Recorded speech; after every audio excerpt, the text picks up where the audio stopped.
Tous et bienvenue dans cette nouvelle vidéo sur cette chaîne du Bazar de Val-Lamire, et je vous propose aujourd'hui une découverte de mon réseau imaginaire de tramway pour la ville de Tours.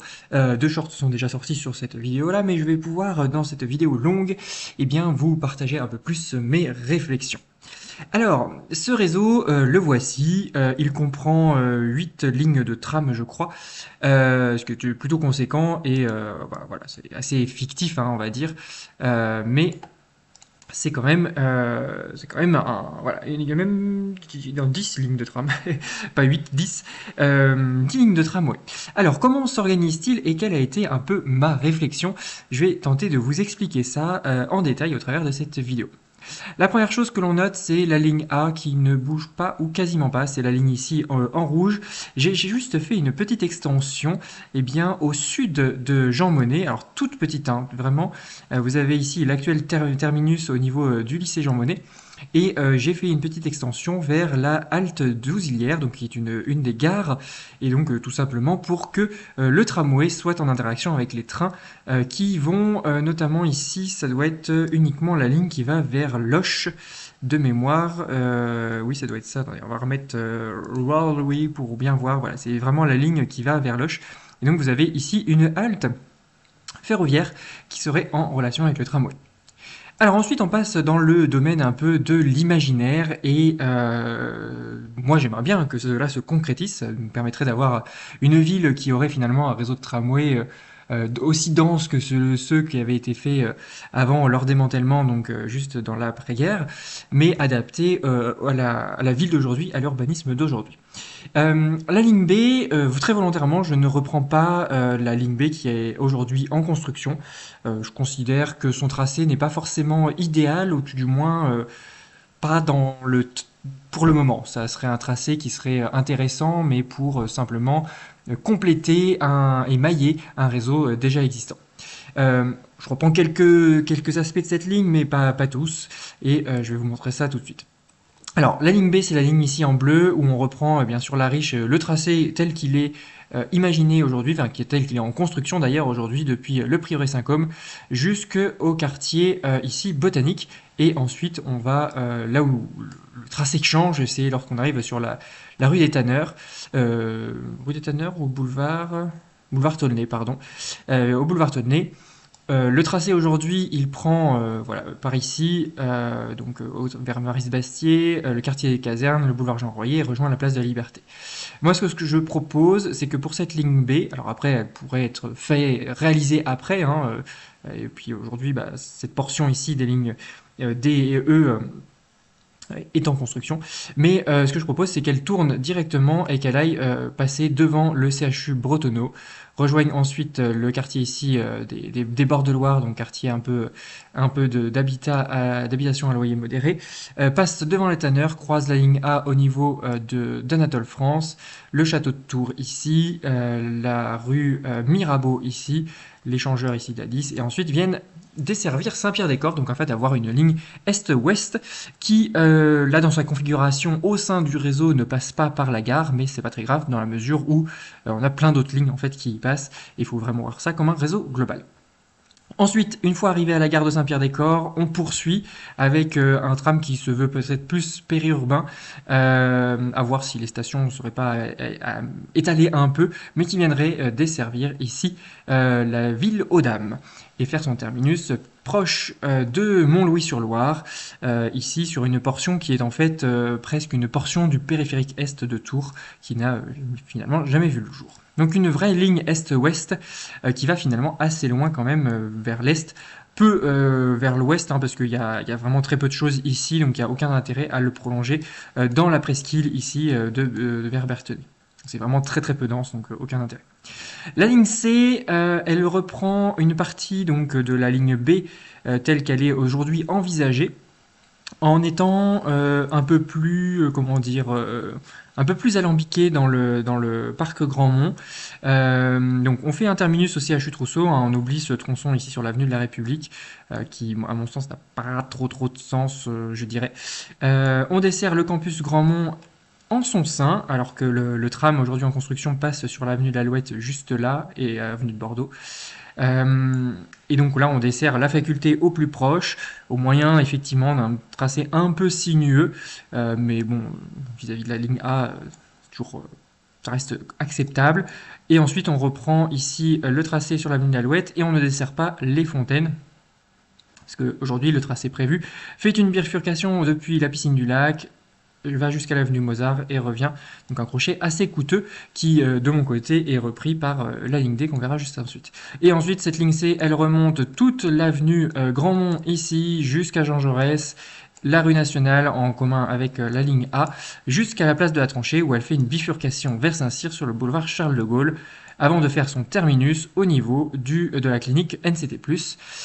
Tout au nord de Tours, on peut tout à fait aussi imaginer que le périphérique soit légèrement prolongé pour desservir un parking relais dans ce secteur-là, ce qui serait tout à fait pertinent. Ligne D, la ligne D, elle est plutôt localisée ici. C'est une ligne de maillage véritablement et de desserte de la ville de Saint-Avertin. Elle prend son origine ici à l'hôpital Bretonneau qu'elle dessert au plus proche, donc avec une petite bifurcation qui rentre dans l'hôpital Bretonneau. Elle reprend le tracé en construction de la ligne B actuelle, donc au travers du quartier Maris-Bastier, des casernes et du boulevard Jean Royer. Ensuite, courte section en commun avec les lignes A et C. Et ensuite, elle bifurque ici dans le quartier des Fontaines, reprenant en partie également le tracé de la ligne B actuellement en construction. Dessert le bourg de Saint-Avertin et une partie de ces quartiers. On verra que la ligne H le dessert aussi. Et fait son terminus à la poterie, à la papeterie, là où fera son terminus la ligne B. Sans toutefois reprendre ici l'avenue de la République. Donc là, pareil, avec un parking relais qui est pour le coup assez pertinent dans la mesure où on a la rocade qui est juste là. Donc c'est un parking relais qui est directement en lien avec la rocade et la route qui va vers Loches. La ligne E, elle reprend quasiment le tracé, une grande partie du tracé de la ligne 4 actuelle, donc avec un terminus ici au parc des expositions, enfin stade de la Vallée du Cher, dessert le parc des expositions juste là, le centre commercial des Atlantes, tout le quartier Beaujardin, Sanitas, Rotonde, passe par la place de la Liberté où elle rencontre pas mal d'autres lignes finalement, un véritable carrefour on aurait ici, hein. Et ensuite vient desservir, reprend le tracé avec la ligne D actuellement en construction pour la ligne B. Fait le tour en rejoignant ici la ligne B par les quais de la Loire jusqu'au pont Mirabeau où elle traverse la Loire et passe ici dans Saint-Radegonde, alors sur le boulevard ça doit être Maréchal Juin je crois. Boulevard du Maréchal Juin, et reprend en fait le tracé de l'actuel BHNS numéro 2, donc interaction ici dans le quartier Montconseil avec les lignes A et I, et vient faire son terminus à la Petite Arche, centre commercial assez important, avec un peu de densité désormais autour, hein, ici avec le quartier de l'ancien site Gelco qui est quand même assez dense, et puis quand même un pôle commercial d'importance à cet endroit-là. Ligne F. La ligne F, c'est une ligne encore de maillage qui vient renforcer la desserte de Saint-Pierre-des-Corps avec un tracé un peu plus direct, donc qui serait assez importante. Et si on devait construire un ordre de priorité de construction de ces lignes, elle serait tout à fait dans le top des lignes à construire puisque elle dessert véritablement le centre-ville de Tours. Elle est assez courte, hein. Donc on fait son terminus au niveau de Saint-Pierre-Gare, dessert la Rabatterie et plus ou moins contourne un peu le centre-ville de Saint-Pierre-des-Corps. Dessert les boulevards Heurteloup et Béranger qui ont été malheureusement exclus du tracé de la ligne B actuellement en construction. L'avenue Giraudot ici avec la place Rabelais, donc un secteur qui est quand même relativement dense, un petit crochet juste là pour arriver à la rue Auguste Chevalier, et vient desservir un quartier qui est aujourd'hui un quartier plutôt industriel, donc le tram ne s'y justifierait que moyennement, mais on a un potentiel de développement urbain qui est assez important à cet endroit-là, puisqu'on a beaucoup d'industries qui sont plutôt vieillissantes et voilà, on a pas mal de friches, etc. On va avoir une très grande friche ici avec l'ancien géant casino qui a succombé. Donc voilà, on a beaucoup de friches finalement dans tout ce secteur. Et il faut noter que c'est une zone qui est hors d'eau, qui est hors des limites de zone inondable et qui a donc son intérêt pour un développement plutôt d'une offre urbain, enfin d'habitat. Voilà. Alors, ce que je ne sais pas, c'est si c'est possible. parce que c'est une zone qui a été faite de remblai, comme les de Lyon d'ailleurs, et la qualité de ce remblai est peut-être mauvaise, ça je n'en sais strictement rien. Et donc est-ce que c'est un futur quartier de la ville de Tours, enfin de la ville de Tours et la Riche d'ailleurs, un quartier d'habitat, ça pourrait être très chouette en bord de Cher, hein, mais voilà, ça c'est une perspective plutôt pour cette extension de cette ligne F à très long terme, en attendant peut-être qu'on pourrait avoir juste la ligne F qui vient se greffer et faire son terminus au de Lyon. Mais ce serait intéressant si toutefois ce quartier se développe un jour. La ligne G, ligne un peu de maillage de nouveau, avec au sud eh bien, une desserte, on la couple en fait au niveau, avec la ligne E dans la desserte du Sanitas et de Beaujardin. On dessert encore une fois ce pôle ici d'équipement assez important, hein, avec le parc des expositions, on pourrait avoir une autre station ici pour la vallée du Cher, etc. Et on traverse les voies de chemin de fer. Alors, il faudrait forcément un nouveau pont finalement, hein, parce que le pont Jean Moulin, il n'est pas apte à accueillir du tramway aujourd'hui. On a un faisceau ferroviaire hyper important, hyper long. Ce serait un investissement colossal. Mais on viendrait faire notre terminus au niveau de la gare de Saint-Pierre et renforcer encore une fois la desserte de cette gare. Ce qui n'est pas inintéressant, hein, parce qu'aujourd'hui c'est un peu la galère pour relier les deux gares. Ensuite, si on remonte un peu vers le nord, on double la desserte de l'avenue Grandmont sur ce secteur qui est aujourd'hui pas desservi, avec un troisième ligne de tram du coup sur la rue nationale et la tranchée. On passe en doublette en fait jusque ici à Copé avec la ligne A, ce qui peut avoir sa pertinence, hein, parce que la ligne A, alors il faudrait voir, je n'ai pas fait de modélisation pour l'ensemble de ce réseau-là, mais la ligne A pourrait être largement doublée, enfin avoir une fréquence un peu moins élevée. Quoique, sur jouer les tours à ce. Ouais, bref, à réfléchir, hein, à réfléchir. Et ensuite, on a une ligne qui bifurque au niveau de la station Copé pour desservir le Sapaillé. ST Microélectronique, hein, donc un pôle d'emploi très important juste ici, et un pôle éducatif ici avec le lycée Choiseul. On a un CFA, on a d'autres choses également, gymnase, etc. Donc pas mal d'étudiants finalement dans cette zone ici, et ce serait intéressant d'avoir le tram jusque là, voire pourquoi pas, si possible, le prolonger, avoir un parking relais route de Rousier, pour eh bien, capter tous les gens qui viendraient eh bien, ici de Notre-Dame-d'Oé, éventuellement de Métré, de Chanceau et bien au-delà. Ça pourrait être donc très intéressant.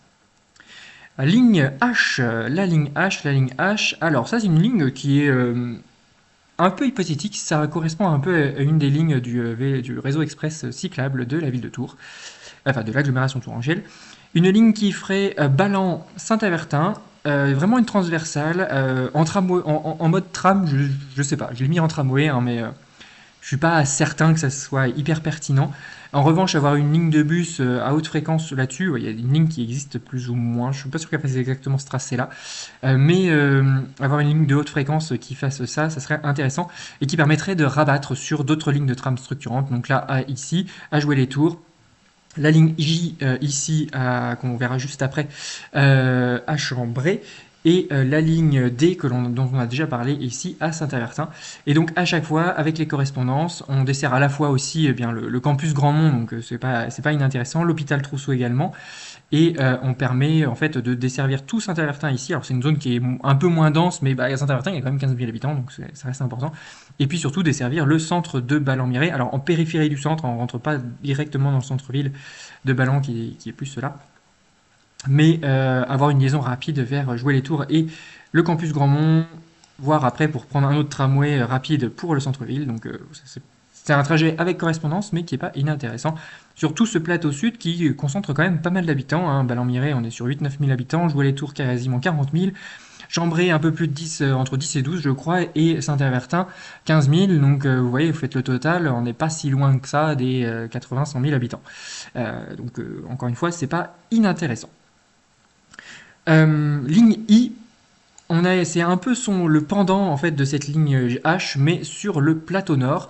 Alors jusqu'à présent, en fait, Saint-Cyr-sur-Loire, donc 17 000 habitants quand même, hein, 16-17 000 habitants, et assez sinistré entre guillemets par la desserte tramway. On a cette ligne ici C qui dessert le principal corridor de la ville, là où c'est pas forcément le plus dense, mais quand même relativement dense, hein, ici le long du boulevard Charles de Gaulle. Mais le cœur de ville qui se situe plutôt ici est desservi au moyen d'une ligne I assez sinueuse qui s'insérerait à mon avis très difficilement dans certaines des rues que j'ai sélectionnées ici, mais qui pourrait avoir son intérêt au moins dans un bus à haut niveau de service. À noter que là on est en correspondance avec toutes les lignes ici à la place de la tranchée, donc c'est très, très intéressant. Ça fait un rabattement qui est plutôt très intéressant. Et surtout, on vient faire, pareil, à l'image de la ligne H, une sorte de transversale sur le plateau nord, dans les zones qui sont a priori les plus denses de ce plateau nord. Donc, on va avoir la Médardière qui est relativement dense sur Saint-Cyr-sur-Loire, toute l'avenue de l'Europe ici qui serait parcourue de bout en bout, et ensuite faire son terminus au niveau de Vaucanson. Donc, ce serait une petite ligne, à voir si c'est. À mon avis, c'est très très très hypothétique et très très très difficile en format tramway. Mais déjà, avoir une ligne forte en bus ici, ça pourrait être intéressant pour relier tout ce plateau nord qui concentre là aussi pas mal d'habitants. Un Tours Nord, c'est un peu plus de 40 000 habitants. Saint-Cyr-sur-Loire, 16-17 000. Donc on a quasiment 60 000 habitants juste ici. Et puis si on va un peu au-delà, la Montbreuil, etc., on va chercher un peu plus loin. On pourrait éventuellement presque la prolonger jusqu'à Fondette, mais je ne l'ai pas fait parce que ici vous avez une vallée qui est quand même une sacrée coupure. Donc avec la rocade d'une part, la voie ferrée, mais aussi quelque chose d'assez encaissé, un système hydrographique qui nécessiterait un immense viaduc, et donc c'est complètement irréaliste. Et enfin, on termine par la ligne J, dernière ligne de maillage, qui ne serait pas forcément la dernière à être construite, pour plein de raisons différentes. La première, c'est que ça vient desservir un peu plus ici Chambray-les-Tours, avec en particulier une zone commerciale très dense ici, enfin très dense, très importante, et pas forcément dense, mais voilà, des très grands entrepôts commerciaux ici, la petite Madeleine jusque-là, donc pareil avec une correspondance ici avec le périphérique, donc très intéressant. On passe un peu en périphérie du centre-ville de Chambray-les-Tours. C'est une zone que je connais moins bien et je ne sais pas si un crochet serait pertinent. Le réseau de route m'avait pas l'air très très adapté pour ça. Bon, à l'image de Saint-Cyr, vous me diriez.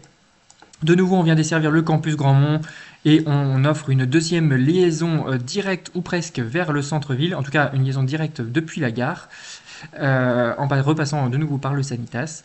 Au niveau de la gare, on vient rejoindre le boulevard Horteloup, faire un petit tour ici dans le quartier Velpeau, notamment par la place Velpeau juste là. Là encore, les rues sont relativement étroites, donc pourquoi pas du tram en voie unique ou dans des voies imbriquées, voire un découplage, c'est-à-dire le tram sur cette rue-là dans un sens et sur une rue parallèle dans l'autre sens. C'est des choses qui seraient tout à fait envisageables, notamment par la rue Jolivet, même si la distance entre les deux est quand même assez importante. Mais entre la rue ici, entre la rue de la Fuye et la rue Jolivet, on pourrait tout à fait avoir des trams à voie unique et qui gérer et desservir ce quartier. Ensuite, on vient desservir le centre-ville de Saint-Pierre-des-Corps qui se voit doté d'une 4e ligne, et notamment avec la desserte de la gare. Donc des choses, voilà, une desserte assez importante de Saint-Pierre-des-Corps, mais qui est amplement justifiée par le profil de population de ce bassin de vie.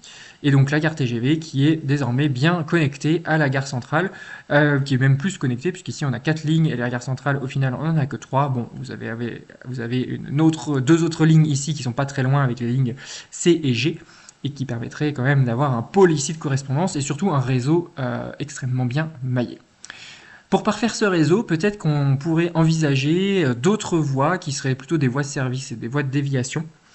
On a évoqué tout à l'heure le prolongement ici de la ligne F jusqu'au de Lyon.